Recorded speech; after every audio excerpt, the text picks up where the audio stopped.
Good afternoon, everyone, and a very warm welcome to you from wherever you may be joining us today. We are very, very pleased to bring you a couple of webcasts over the next 2 afternoons. A series of webcasts presented to by Lisa Jansen, my guest speaker, who we'll introduce in just a second. Before we begin, of course, I'd like to acknowledge the traditional custodians of the lands that we're meeting on and acknowledge their elders past, present and emerging. So tonight, as you can see on your screen, we've got Optometry Australia presenting effective communication in times of crisis. And tomorrow we'll be talking about physical and mental well-being.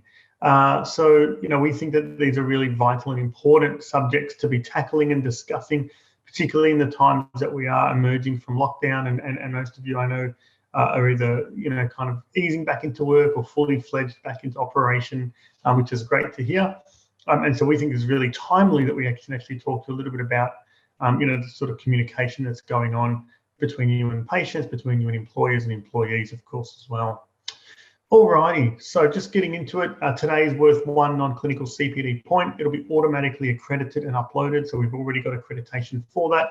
And without any assessment questions, we should have those points up for you in the next couple of days. So stay on the line, enjoy the next hour with Lisa, ask plenty of questions. Those questions, keep them coming through, and we'll ensure that we get Lisa to answer as many as we can. On the page where you registered, on the course page, you'll find Lisa's slides and some resources available there.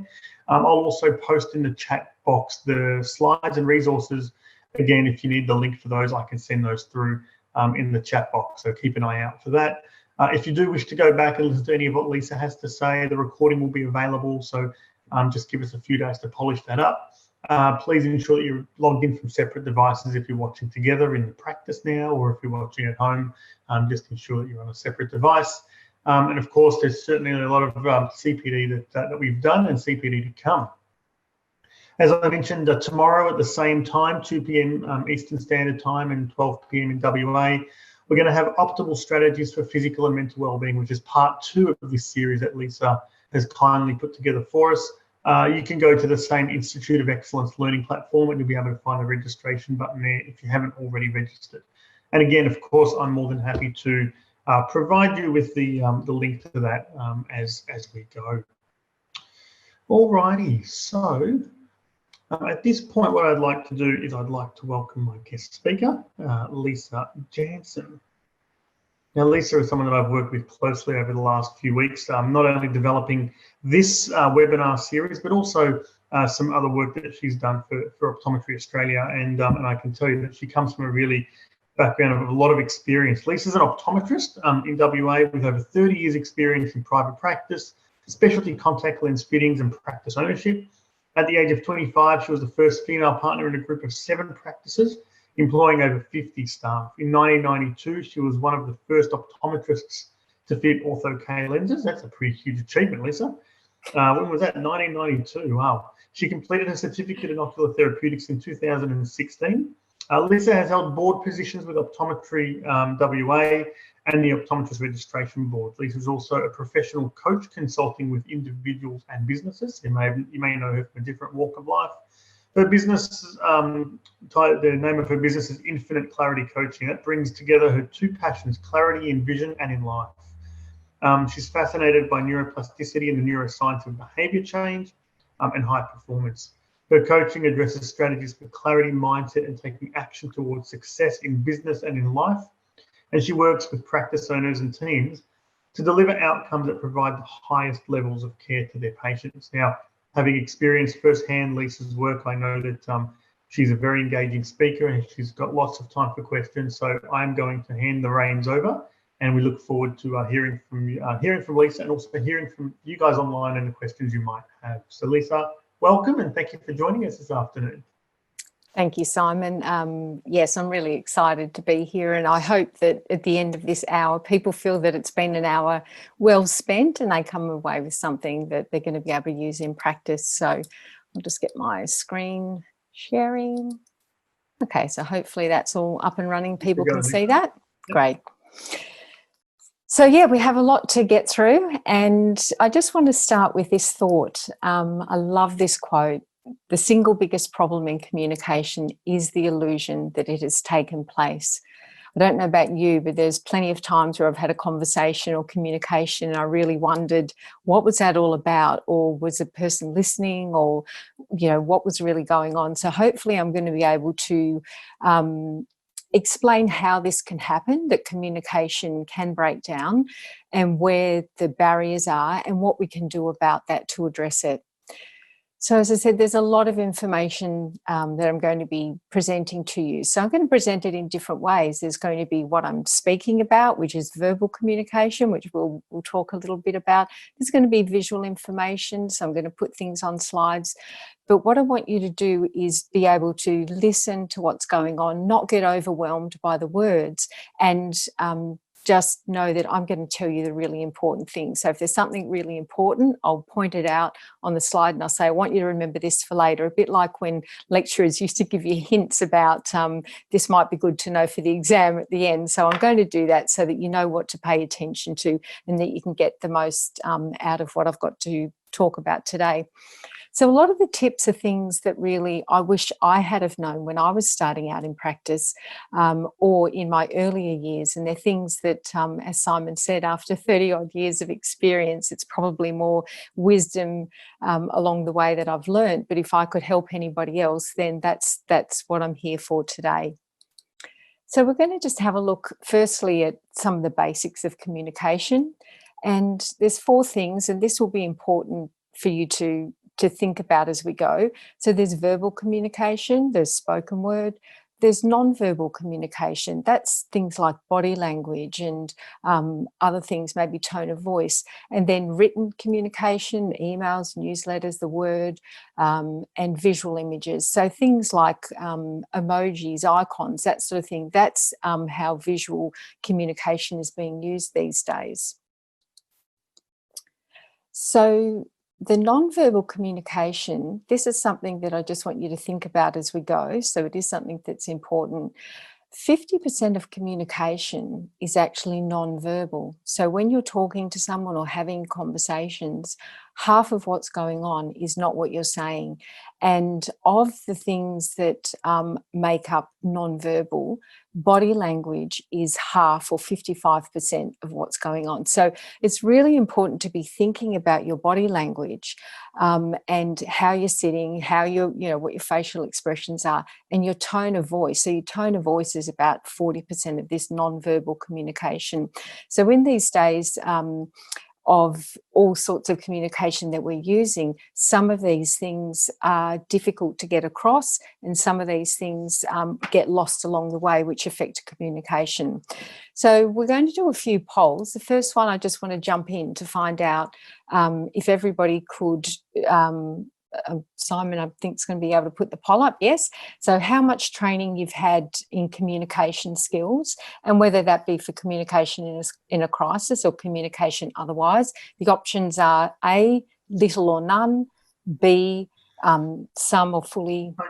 Sorry, Lisa, I should just say, I apologise for interrupting. I should say that this is a completely anonymous poll, so nobody can see who said what in any of the polls over the next couple of days.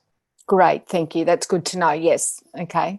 And so B, you might have some skills, and C is lots. I'm a pro, so I've had lots of training in communication. So if you just submit that as quickly as you can. Lisa, can you see those results, or do you need me to read them out? No, I can't see the results. Okay, we'll just give people another 30 seconds or so. We've got about 3/4 or about 4/5 people have voted, so we've got a few late stragglers come in there. 20 seconds. All righty. I think everyone who's going to vote has probably voted. So the question was, how much training have you had in communication skills for a crisis or otherwise? 45% say little or none, and 49% say some, not fully confidently. So with only 6% saying they're a pro.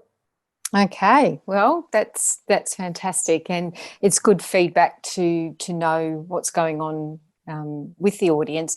And might I say that I certainly didn't get any training in communication, and I, going through uni, don't remember much at all. We might have had a little bit of training about patients, I suppose, how to talk to them, but there was nothing specifically that I felt could help me, particularly when you get into employment situations as well. I mean, I've been an employer, I've been an employee, so on both sides of it.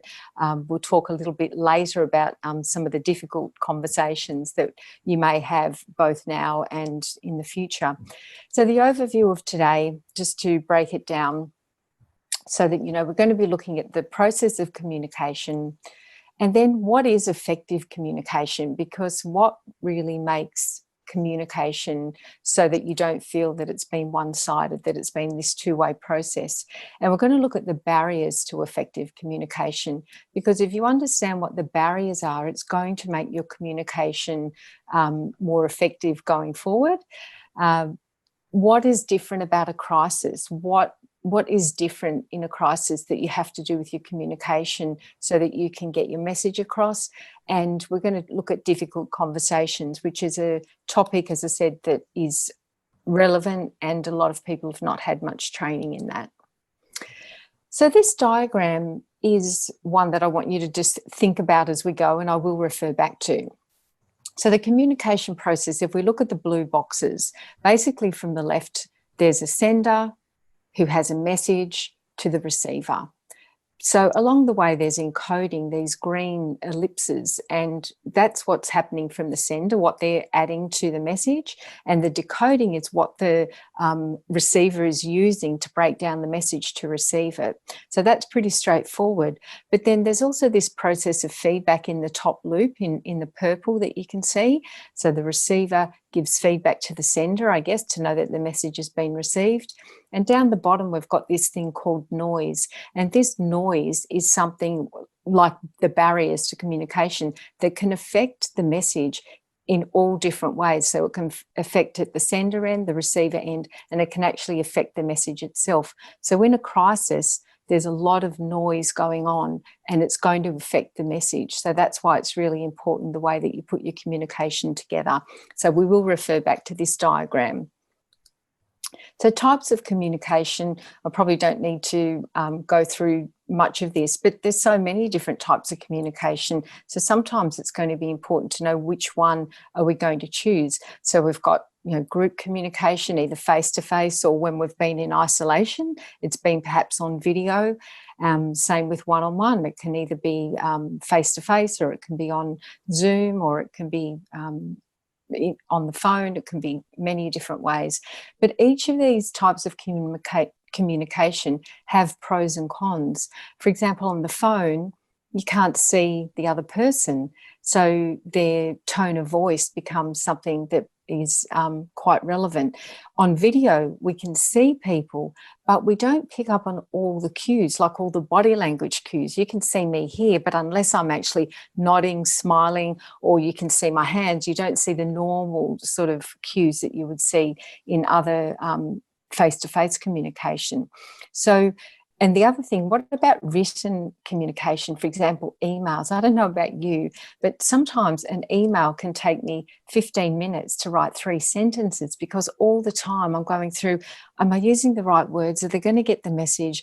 So I'm always sort of thinking about, you know, a bit unsure about, is my message going to be received properly? Are they going to get the tone? Because I don't have much else that I can put into it to help communicate that message. So that also happens with text messaging too, that, you know, sometimes you do a quick text message and you think, oh, was that a bit abrupt? Are they going to feel, you know, this? So there's all these concerns that go on in different types of communication.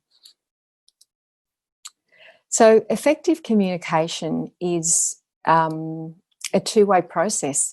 So effective communication is not just one person getting a message out. So it's two ways. As I said, you've got the sender and the receiver. And the important thing about effective communication, which I will come back to this for us to remember. So the information, the ideas and the feelings are successfully conveyed.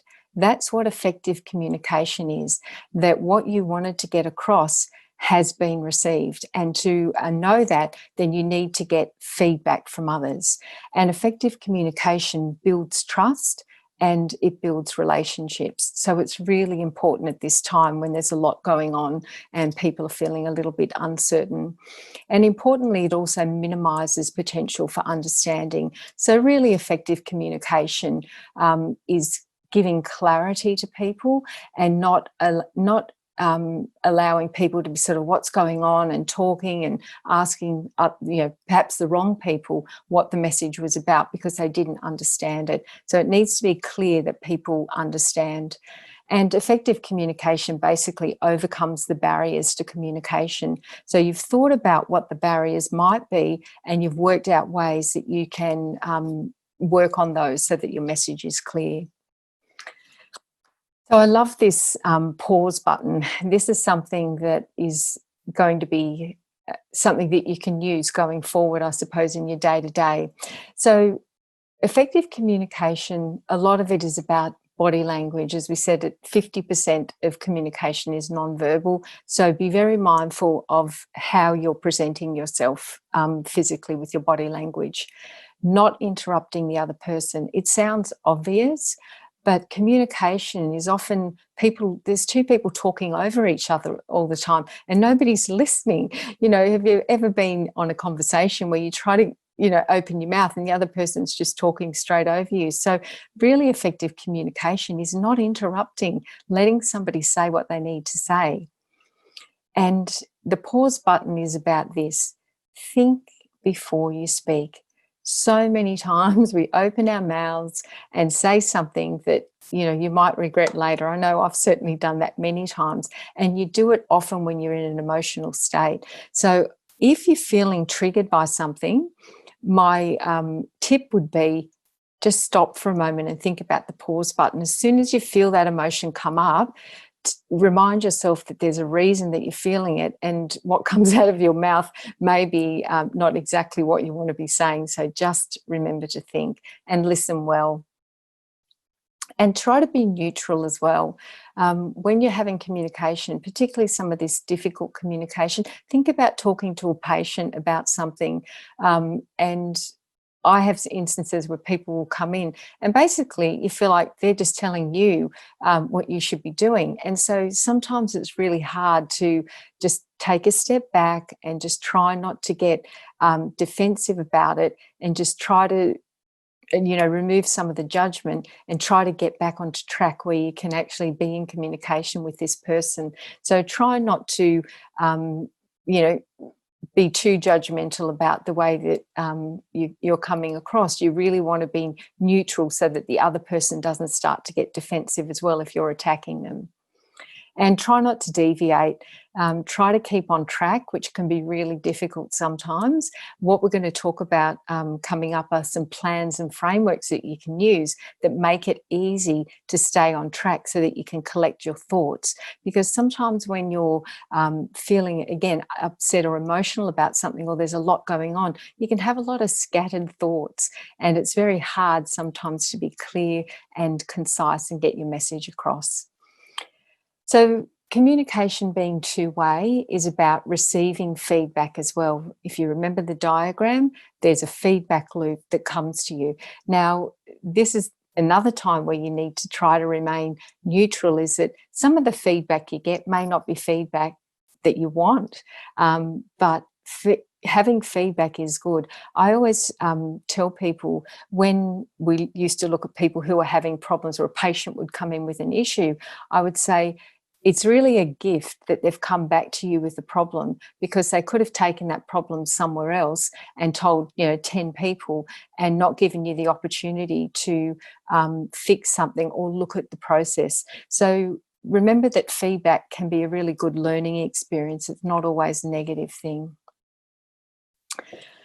Now, in terms of listening, you might have heard of this term before, active listening. And active listening is a technique where you go through a certain number of steps. And the first one is that in a conversation, you do plan to listen and focus.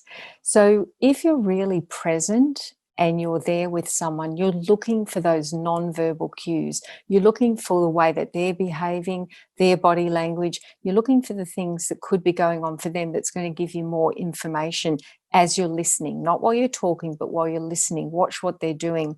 And don't have distractions, no phones, no checking emails, no having people coming in and disrupting you. So active listening is all about just being there and really listening to what's going on, not what you're thinking about and what you're going to say next. So another really good thing about active listening is this concept of mirroring, where we use sort of the right facial expressions and body language to show that we're engaged. So if somebody's having, a difficult time, you might be, you tip your head and you say, yeah, and you're nodding at them and you're sort of giving them feedback to say that you understand. And that person then thinks that you are really listening and you're really getting them and you're there in the moment with them, with whatever it is that they've got to talk to you about. And one of the ways that you can also feed back to them, which is this feedback part of the loop, that you are listening and that you're understanding so that they know that the message is being heard, is you can paraphrase and repeat back to them in their own words, saying back so that they know that you've understood them. So it's really that you're checking your understanding, but you're also empathizing to show them that you're understanding and that, yeah, I think I understand what you mean. That must be really difficult, or yeah, I can imagine that would be hard. So are you saying that, this is what was going on? So all of the time, it's basically just a feedback for them so that they know that you're on track and listening to them. And then, of course, you respond appropriately when it's your turn. So when somebody's got something difficult, they often need to sort of unload it or get it off their chest. And the best thing that you can do is actually just sit there and be there. And sometimes that's really difficult because we want to jump in and we want to fix it and we want to say something, but that's not necessarily what the other person needs. So my tip about that with communication is seek first to understand and then be understood. So the purpose of communication and when you talk to someone is try to work out what's going on. When your patients come in, when team members, staff, if you're an employer, employee, try to work out what's going on for the other person, and then you can contribute and try to be understood as well as part of that two-way process. So we will come back to this a number of times, but remember, communication is a two-way process. So we talked about, if you remember the diagram, there was the noise. There was a noise that can get into and jumble communication. So the barriers to communication, which are quite relevant in the crisis or in the COVID situation, first one being jargon. I mean, complicated language. If you use too much jargon, nobody's going to hear what you're saying. And it's the same with patients. So I hear a lot of people who want to talk to patients about glaucoma or dry eye or blepharitis. If you're too technical, you lose the patient. What you need to do is you need to be able to speak to them in a way that they're going to be able to hear you and understand. And sometimes that's actually simplifying it. As a practitioner, your job is not to prove how smart you are or how brilliant or how, everything you know. It's actually to make sure that you get your information across to the patient. So sometimes simple is better than complicated. Another barrier to communication is emotions. Have you ever tried to have a conversation with someone who's really angry or upset about something? When you've got a lot of emotion, communication can't really take place very well. And during this COVID time, there's a lot of stress and anxiety and worry, and it can be really difficult to communicate well with people when they're feeling stressed and anxious. So we're going to look at ways that maybe we can help with that process. Lack of attention, that's a really big barrier in this day and age. Our phones particularly, notifications, bings, things, having our phone around. There's all sorts of things that take us away from that process, even of what we talked about with the active listening. So a barrier to communication is being distracted, having a lot on your mind, and having other things, interrupting you. Now, with distractions, it's really important that you understand that there's a lot going on in people's minds and they've got a lot that they're trying to think about. So what you're talking to them about may not be the most important thing on their mind at the moment. And that's coming, again, as an employer who runs a business and as an employee, we've all got different things on our mind. So it could be a barrier to clear communication at the moment. And physical barriers, we've talked about things with non-verbal communication, the barriers that we have if we don't have face-to-face. And when we've been isolated, we haven't been able to have that normal face-to-face communication that we would have. And this will be something in telehealth that might be coming up in the future, that's a whole probably webinar in itself about how we communicate when we haven't got that face-to-face that we normally have. One of the barriers to communication is always going to be that there are different viewpoints and different perceptions. And I think we have to really understand that. So not everybody is going to think the same way as you do. And so when you're communicating, that could be something that makes the conversation and communication a little bit difficult, and especially with all the different sorts of patients and people that you're going to be dealing with. There's a few other barriers to communication, which I'm not going to go into today, but they are there, things like cultural and language barriers. But I'm going to concentrate on these first few because they're the ones mainly when it comes to crisis communication. So here's an example of jargon. So this was a health message from one of the health departments in the US about COVID. So I could read it out really quickly, but you can see there's lots of big words about preservation of public health and safety, people who are not engaged in essential services, critical infrastructure, remain in their residences in order to mitigate the spread of coronavirus, minimise morbidity and mortality. People don't know what that means. People are worried, they're anxious. What do all those words mean? There's too much. Nobody knows what's going on and nobody can break it down. So how about the alternative? Simple. Stay home, stop the spread, save lives. This is what we have to be thinking about with our communication. Keep it simple. Tell people what you want them to do as simply as you can. Otherwise, there's a lot of room for confusion. And when people are confused, they really don't know what to do. So this is where information overload is a big issue. So our brain receives about 11 million bits of sensory information every second. There's so much coming in at you all the time. And the biggest problem with that is that there's all of this information coming in, but your brain can only consciously process about 40 and focus on about 40 bits of information. So how does it know what to pay attention to when there's all this distraction and all this stuff coming in all at once? So the thing is, we actually don't need more information. There's plenty of information. Go on the internet and you can find as much as you want, but then that's part of the problem, that there's too much. So what we need is we really need quality information from trusted sources. So in a crisis, that's what we're looking for. Who do we turn to? Where can we get our information from? And as a practitioner, you want to be that person who's a trusted expert for your patient, because too much information is overwhelming, creates fatigue and more anxiety. So what is happening in a crisis? So the most important thing is that there's an increased emotional state.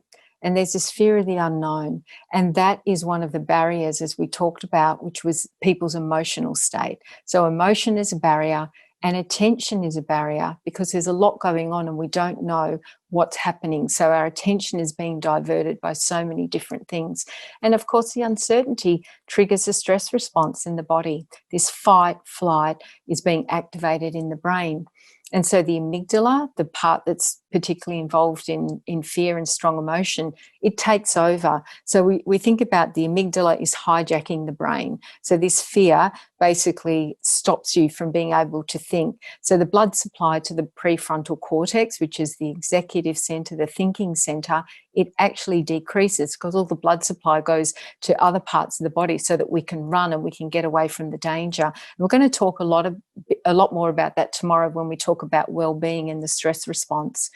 So The fact is that our ability to problem solve and to think logically reduces. So you hear people say, I can't think straight. When they're upset or when they're in an emotional state, they literally cannot think straight. So what do we do? So there are a few things that we can help to communicate with people when they're in this heightened state. And one of them is to use multiple modes of communication.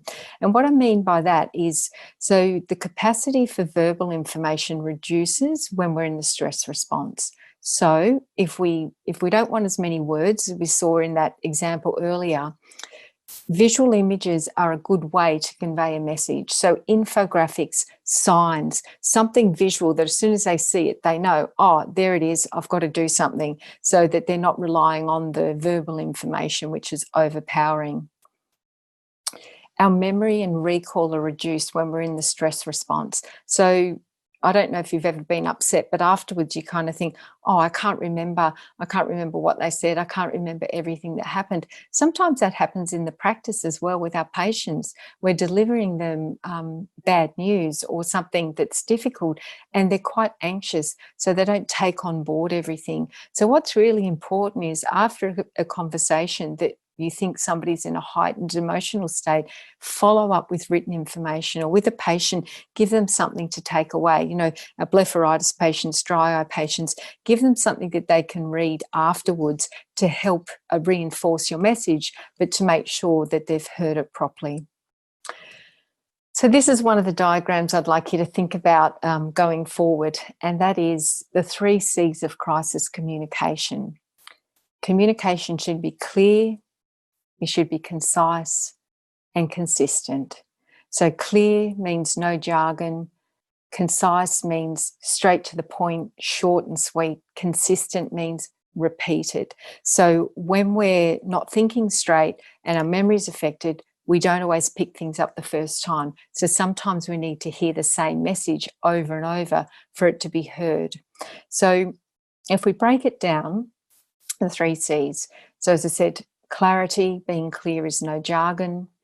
Being concise. So in your written communication, you might want to think about using things like dot points or headings to break up long text, because is there nothing worse than getting an email or getting information that's just all words? Immediately, as soon as you open it, you feel overwhelmed. So if you're already feeling anxious, you're feeling more anxious afterwards. You think, how am I going to sit down? I don't have the time and I'm too busy. So keep it simple, break it up so people can find information easily, and keep it really concise. You know, this is what we know now. This is what we're doing. If you think about Scott Morrison, the way he's led discussions, if you think about the health minister, they've kept it really simple, really to the point, because that's what people need to hear. And your patients, this is what we want you to do. This is when we want to see you. This is how we're doing things. Just straight to the point. Try to stick to the facts. And consistent. So people want to know that you're going to be contacting them so that they can relax and know that you're going to be in contact. So with your staff, make sure that they know that, for example, there's going to be a weekly update or a weekly newsletter or email or whatever it is. So people want the certainty of knowing that you're going to contact them. So give them more information as required if necessary, and assure people that you're going to keep them updated. So whoever that is, say, yes, that's right. And as we know more, we'll let you know. And that gives them the reassurance that you're the person they can get information from, and that you'll let them know as soon as they need to know more information. So as a slight diversion here, but a really important thing I want to talk to you about is leadership in a crisis, because we need strong leaders when there's a crisis. I think about, again, Scott Morrison, and think about your prime ministers, think about the people think about your health ministers and premiers. Think about the people who have stepped up in this crisis and have been the voice and are leading the way, because they're the people we need to look up to, and they're the people that are going to help us feel reassured and that we're going to trust to get our information. So as a leader, be visible in your practice, be visible in the community, to your patients, to people around you. Have this regular communication cadence. People want to know that they're going to hear from you on a regular basis and that they can trust that that's going to happen. And as a leader, listen to your staff, listen to your team. This is a time where communication is more important than ever. Everybody has got something going on and it's all happening at the same time. And it's not just to them, it's to their loved ones, to people around them. So we need to be communicating and working together. And as a leader, be honest and empathetic, be understanding of what's happening for other people, but only tell people what you know is true. Don't promise things that you can't be sure about. And people appreciate honesty. And if they know that you're honest, they actually trust you more, because you may not always deliver the news that they want, but if they know that they can trust that what you're telling them is in everybody's best interest, then they're going to be on board with that. And stay calm. Anxiety is contagious. If you're going around flapping your wings, doom and gloom, everybody's going to take that on board. So you have to really be thinking about what you want to communicate. Now, along the way, this is just my observation that I'm going to bring up. But when I was thinking about communication and looking at it, I observed what Optometry Australia has done through the crisis. Now, when this started, we were getting a lot of communication. We were getting sort of daily emails and updates because things were changing so quickly. And we were getting regular communication on multiple channels, which is great. So we want email, we want things on social media, on Facebook, LinkedIn, because people use different channels of communication. Not everybody's on the same one. So you've got to make sure that your message is across multiple channels, which was happening. And then remember, we got the COVID specific newsletter, which was great because you got all these emails, all this information. So when you got the COVID one, you were, oh, great, I'm going to look at that one because that one's going to have all the information. And then there were just the links and the information was broken up so you could quickly have a look at it and find exactly what you needed. Really important when there's a lot of information coming in. And the website resources have been organised, as a lot of people have done with COVID resources, so you know exactly where to look. So it's helping to speed up the process. The other thing that was really good that I encourage amongst teams, especially when they've been isolated, are video messages. So we had video messages from Daryl Baker, the president, and from Lynn Brodie, the CEO. A video message in a time of crisis when we're isolated and you're getting lots of emails is really important because it's much more personal and you get to see that person and you get to connect with them. And it's a much deeper level than what you're getting through emails. So that's a really important personal contact that you can have. And remember, video is a really good way to communicate with people. And then we've had other information like this through webinars and recordings. So there's a lot of information from a trusted source across multiple channels. And we've had strong leadership shown during this time where we all want to know what's going on. So what I'm going to provide next is a 5-step plan for communication, which I hope is going to help break down what communication is about, but it's also a tool that you're going to be able to use going forward. So with communication, you really want to get clear on what it is that you're trying to communicate. So this is going to be available as a resource on the Optometry Australia website. Now, when I did... already there for download, Lisa. I've put the link in the chat, and so if you want to download that now or at the end of the webinar, you can have that as a resource. Fantastic. So you don't need to have it in front of you at the moment. If you have, great. A lot of this was done, say, about 4 weeks ago, and in a month a lot has changed. So I did do a specific COVID specific communication plan, which a lot of those things have probably happened now in terms of your communication, but still have a look at it and have a look at the process, as I said, that you go through when these things happen in terms of your communication. But the 5-step communication plan can be used for any communication, not just for the crisis time, but for any communication going forward. So I encourage you to have a look at it, but this is what we're going to do as we break it down. So the first thing you think about is, what is the outcome? So with the communication I'm having, let's say it's a conversation What am I hoping to achieve? If it's to a patient, what is it? Is it a message that I want to tell them that the practice is open or that we've got strict safety procedures? What is it that I want from the communication? So planning ahead. Who am I talking to? Very important, because your message will be different and your communication channel will be different. What are the facts? Remember, we want to keep it concise and clear. So think about maybe 3 steps or 3 things that you want to get across, and keep to that so that you keep on track and that you don't deviate. How are you going to send your message? You've got to think about the communication method that you're going to use, and think about, again, the most effective one for your message. Maybe you're going to use multiple communication channels. And importantly, number 5, measurement. How are you going to measure the feedback of your communication? So remember that first model that we looked at, the feedback loop. How are we going to know that our message has been heard? So it may be that we get feedback. It may be that we have people asking questions. So again, an example that happened with the government was when they talked about the lockdown, or the stages that we were going to go through. They were saying, okay, you have to stay home, you have to do this, you have to do that.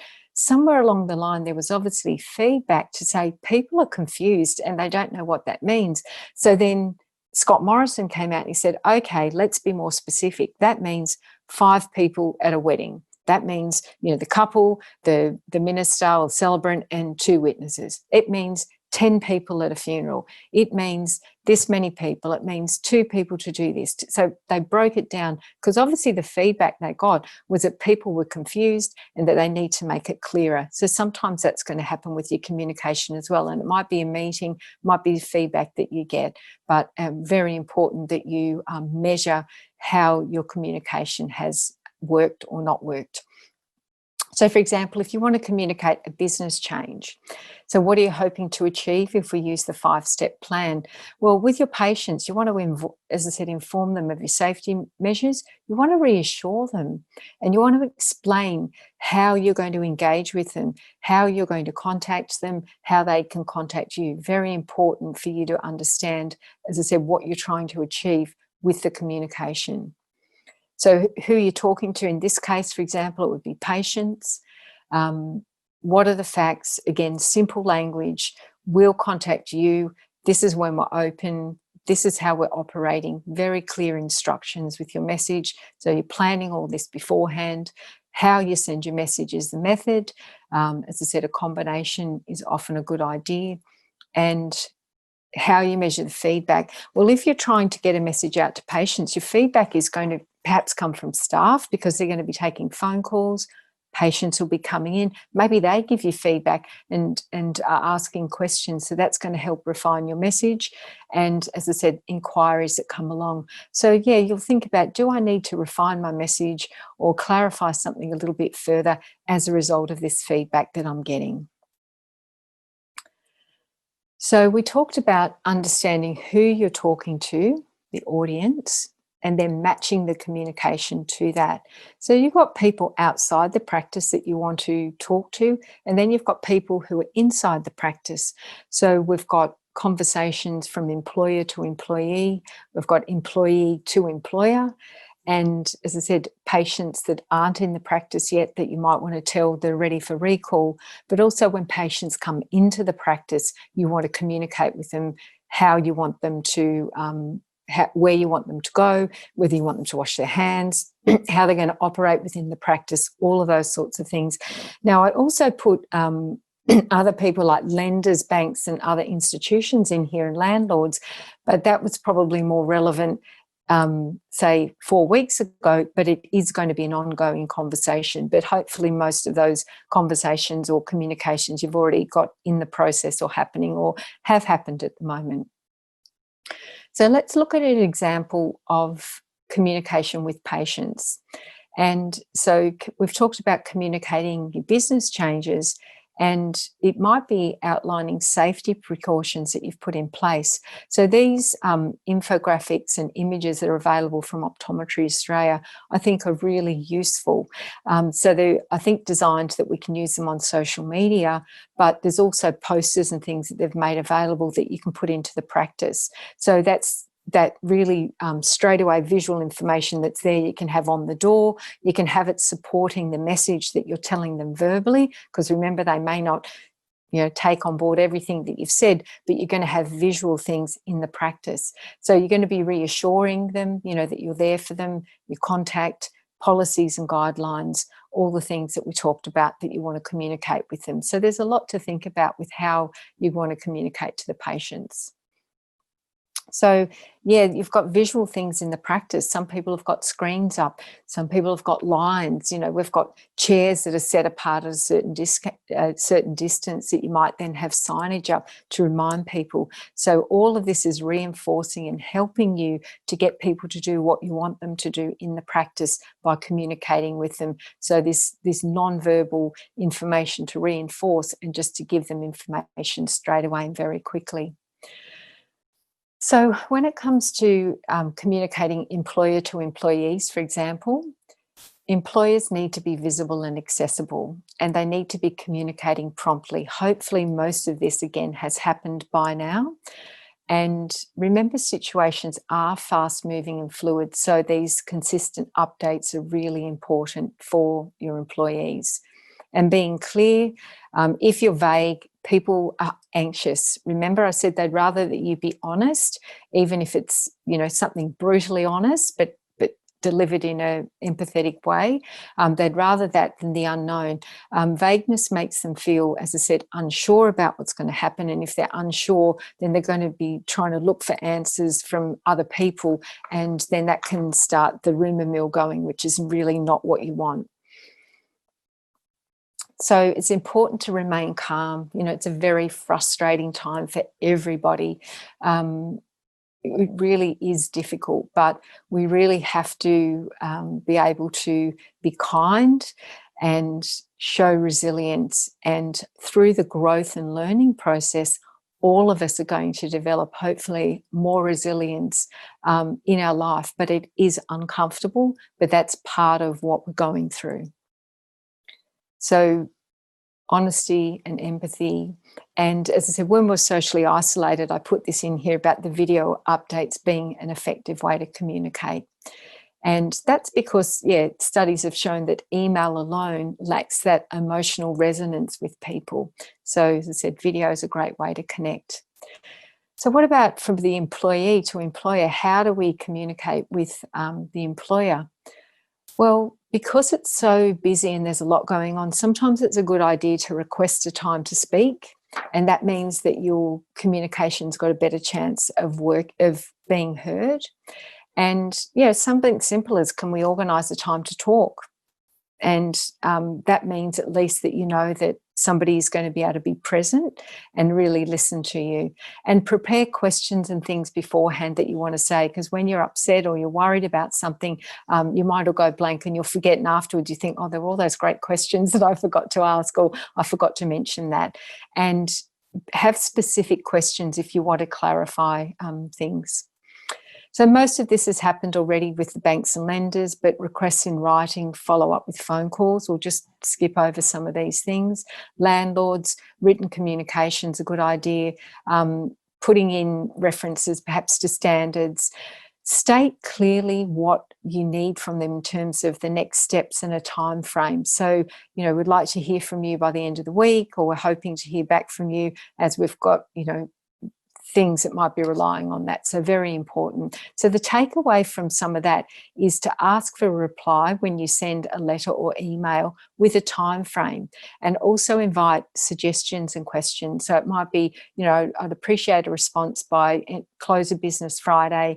If there's anything that you'd like to discuss further, I'm available to contact by phone, or tell them how you'd like to be contacted, basically, so that they know if they need to.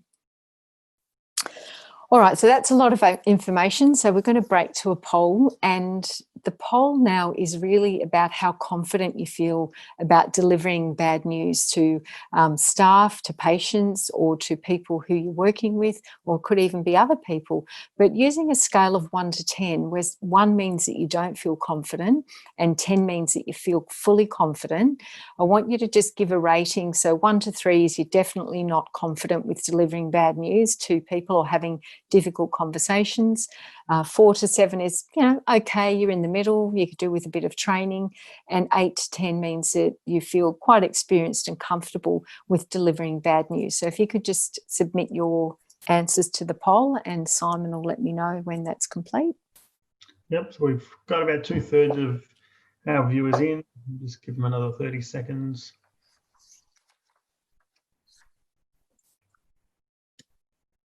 Come on, guys, don't be shy. There's probably another 30 of you there. It's anonymous. It is anonymous. All the polls are anonymous over the next 2 days in the 2-part webinar series that Lisa is presenting for us. Alrighty, so we've got about 80% of people. The votes are in, as they say. Yep. Lisa, we've got about 15-16% that are saying definitely not confident. 2/3 that are saying that they are okay, and about 20% that are saying that they are experiencing comfortable. You can see those results on the screen in front of you there. So 2/3 of people are kind of in that middle band. Yeah, that's great. So that's probably better than I thought. I was hoping that there wouldn't be too many people who definitely weren't feeling confident.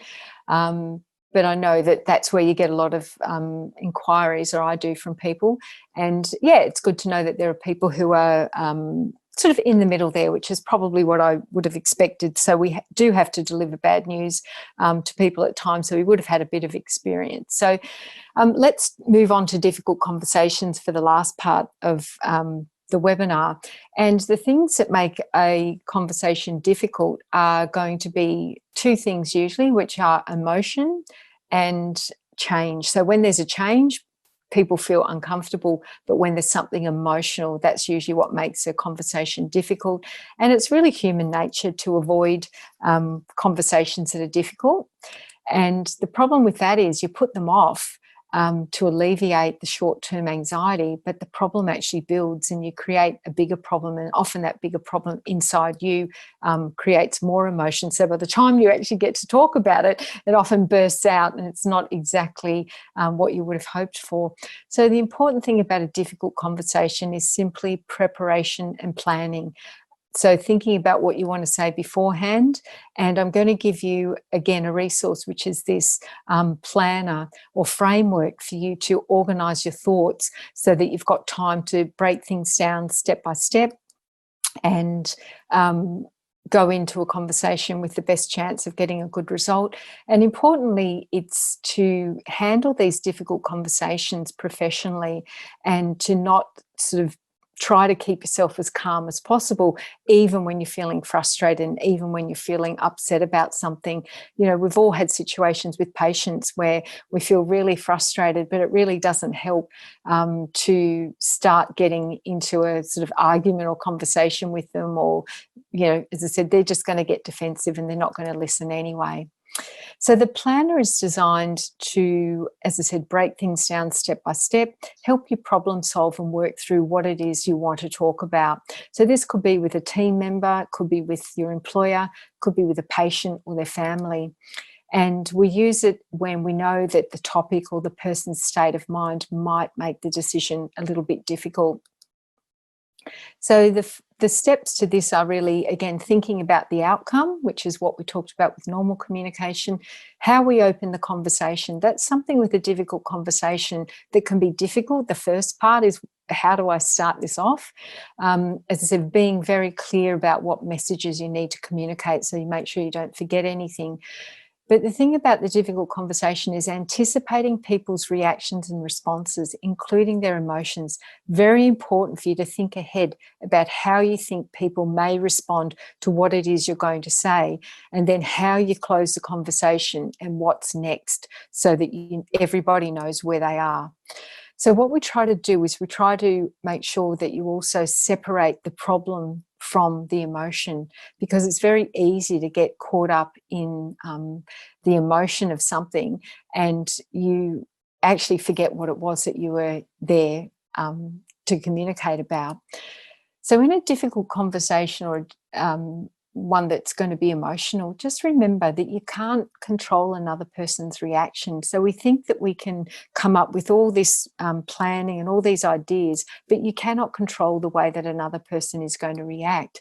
But the thing that you can control is you and how you react and what your emotional state is. We're going to talk a lot more about this again tomorrow with the wellbeing webinar, being able to control what you can. So your emotional state, bringing yourself to that communication in the best possible place is going to give you the best result. So work on yourself. Don't be thinking about the other person. Keep yourself calm and make sure that you're clear about what you want.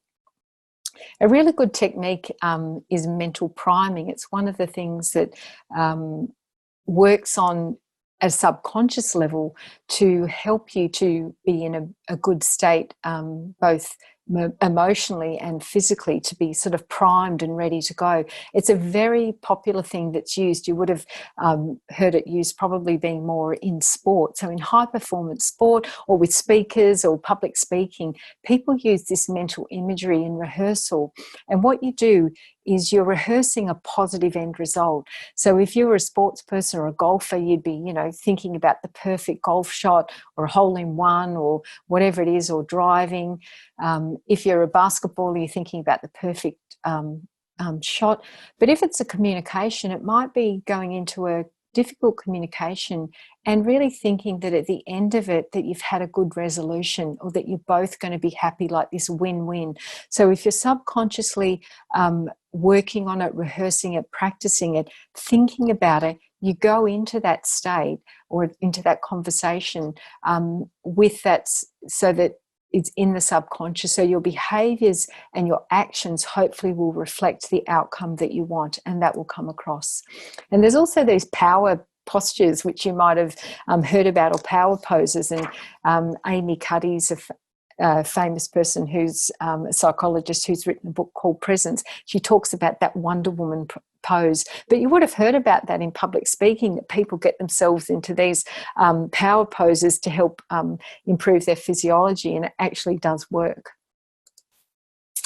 So one of the things, I've only just put this slide in the last day, and it's really just about the coronavirus conversations. And some of those are about psychological safety in the workplace, because there's a lot of employees who are worried about the workplace and particularly what's going to be happening. And it's about what the boundaries are and the guidelines, and how they're being communicated with patients, with employees, with employers. Again, a lot of this, more of this, we'll be talking about tomorrow, but I just want to touch on it. And we need to be communicating guidelines clearly and having discussions in the workplace before you've got patients about what you need. And things about, what if my patient is late, or what if they're sick, or what if these other scenarios happen? What are we going to do? We need to be communicating about what's going to happen. And we know that if we do communicate well about this, that there's better well-being, better levels of well-being in the workplace, and better performance in the workplace from talking honestly about these things. And psychological safety is also about normalizing struggle. I mean, we're all struggling. Let's not try to be hiding it. Let's try to be talking about it so that we can really work together on this. And this is something that's just come out. It's just a new report that's about the coronavirus anxiety, about how people feel about coronavirus and what level of anxiety they've got in the workplace about it. So the important thing to take away from this is 18% or 20% of people have got really low anxiety, and they're not really worried about catching it or spreading it or anything. But 40% of people actually have high anxiety about it, and about 40% have got medium anxiety. So the 20% who aren't worried are actually can be a concern for their own reasons, but the 40% who are highly anxious also have their own issues. So we must remember that people have different levels of anxiety about coronavirus, and we'll again talk a little bit more about this. But you've got the people at one end who aren't really concerned, and the people who are very concerned, and you have to know or start to learn who it is you're talking to when you're communicating. So the final tips for difficult communications, which we've already touched on, is the opening as being the hard part. So something as simple as, I'd like to talk, with you about what's happening with the work changes now and get your thoughts so we can work on this together. So the important thing is you're telling them, I'd like to talk to you about what it is and get your thoughts. So you're asking and telling them that you want it to be a two-way process where you're interested in their thoughts. Build rapport. That's partly about smiling, about making somebody feel comfortable. In the old days, it would have been about shaking hands, but even something as simple as, hi, welcome, have a seat, that's starting to build rapport so people can feel that they've got levels of trust and safety. Mirroring body language, showing people that you understand through the way that you're talking to them, your tone of voice, telling them that you're confirming that you know what's going on. We've got these mirror neurons in the brain that actually can understand how somebody's feeling by looking at them and watching their body language. And those mirror neurons get activated in our brain at the same time that that's going on. And the other thing is active listening, which we've talked about, making sure you ask plenty of questions and you're not interrupting. So open-ended questions like, could you tell me a little bit more about this? How are you feeling about this? Those are sorts of things that are going to be helpful in a difficult conversation. So final poll before we finish, which is really just to wrap up. So have you learnt some practical tips to give you more confidence with your communication? A very simple yes, no, maybe. And after you have voted, which hopefully you'll do that, in the chat box, I would like you just optionally just to pop in just one or two words about what you have found most useful if you've answered yes, particularly to the question about something useful there. I'll wait for Simon again. Right, so I've opened the chat. I've opened the chat box for people to put in the one thing that they've learned, and of course we've got their 94% of people have said they've learned something, and sort of 5% have said, or 5 or 6% have said maybe. So that's great. So it's really encouraging to know that everyone has really kind of taken something away. And the chat function really is it's not identifiable. So it's really just for you to be able to share your thoughts and give us some feedback as well. Yeah, it'd be great feedback just to find out, and then it tells us what we need to do going forward as well. So very useful, thank you. So a quick wrap up before some questions. I know I've taken a lot of time, but really the takeaways are just to understand your audience and use the right communication channel so that your message is heard. The 3 C's, clear, concise, consistent. That's what the message should be. Work on your mindset before a difficult conversation because that's going to make the most difference. And plan, prepare and practice. That's very good advice for difficult conversations. And just stay calm because anxiety is contagious. So hopefully from the beginning where we saw the quote about the illusion where people think communication has taken place, I hope that I've given you some simple things that you can use to make sure that your communication is effective and that your message is heard. So on that note, if we have got some time, I'm going to hand over to Simon for the questions. Thanks, Lisa. That was a lot of information to get through and some really useful and valuable information. So thank you again for putting that together. I'm looking forward to tomorrow's part 2 of the series. Look, there are a few questions that we'll try and get through in the next 5 or 10 minutes if we can. Somebody's asking that they've started, as most people have, started to go back to work, seeing some patients. Some practices are busier than others, so some of them are really sort of seeing patients now back to back. And in terms of, I guess, being able to, you're talking a little bit about difficult conversations and being able to bring up things that may create a bit of anxiety. And someone's asking, I guess, how is it best to approach that conversation with an employer around the fact that they may need time to disinfect the room, or they may need a little bit of time to, that they may not be able to work back to back like they were in the old world. Okay, look, that is a very common problem and issue that's going to be coming up. So I think the important thing is to think about what you want to say beforehand, and I would be asking for a time to talk to the employer about what's on your mind, because if you catch them at a busy time, or you just say something quickly, it's not going to be able to give it the time that it needs. So plan ahead. Think about things in terms of safety, for yourself, for the patient. It's a really stressful time for optometrists. There's so much more that they have to be concerned about, and they don't really want to be concerned that they're not able to fulfill their obligations. So you need to be able to put it forward to the employer that I don't think it's in the best interest of myself or the patient or somebody else if we haven't got enough time to do that. And so you have to put your case, as I said, with the facts, keep it clear, try not to be overly emotional about it, but really be concerned about safety. That's the message. So really prioritise what the message is and find a time, pick your time, which is always a good idea when you're sitting to talk to someone, whether it's an employer or otherwise. Somebody's saying, as an employer, what do I do if the employee, well, not from a HR perspective, but just from a conversational perspective, what do I do if the employee is concerned about coming back to work or kind of a bit anxious about coming back to work? Okay, well, again, that's a very common problem at the moment, and I'm hearing a lot of people saying, yeah, but I've got people who don't want to come back to work, or they're worried about it.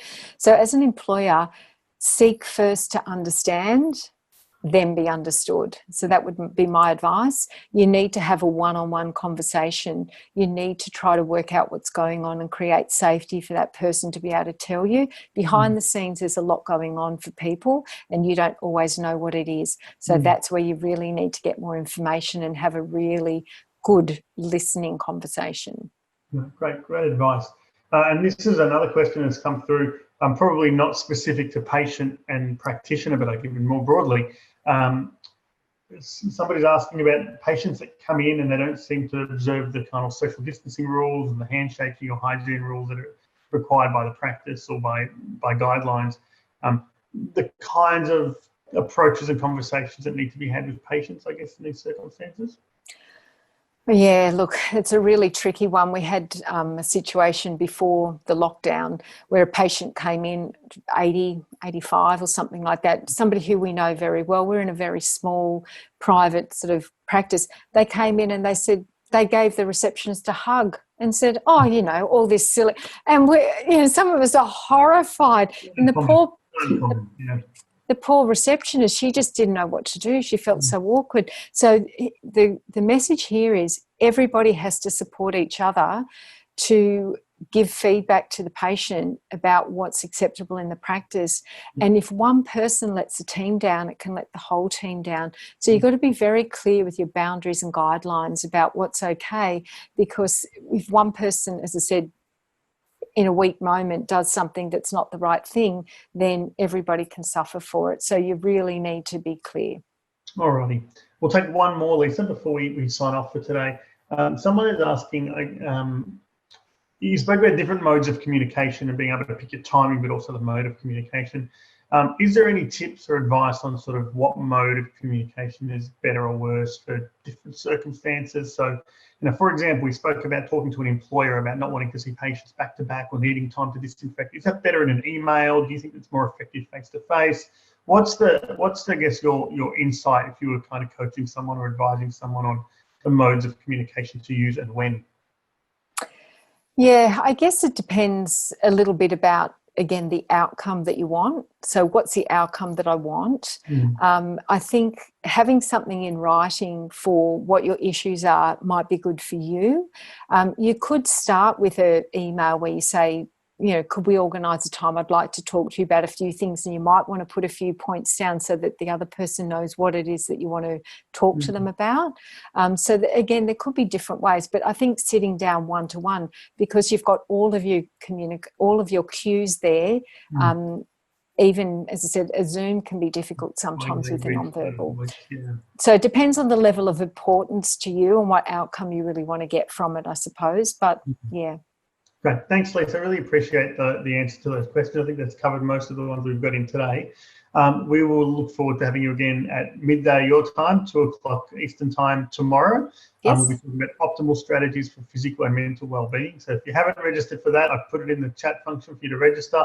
You can also head over to the Institute of Excellence Learning platform and find the link there as well. So we'll see you all tomorrow. Have a good afternoon, and we'll see you then. Thanks, Lisa. Thank you.